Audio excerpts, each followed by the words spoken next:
Hey everyone, welcome back to our channel. Take up. On today's video, I'm going to show you how to delete your OnlyFans account. It's very quick and easy, so let's get started.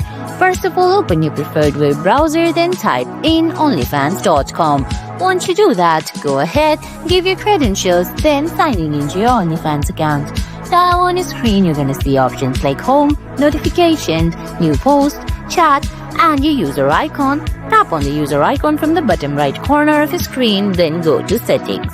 Once you go to settings, you're going to see options like profile, account, etc. Tap on account, then scroll down.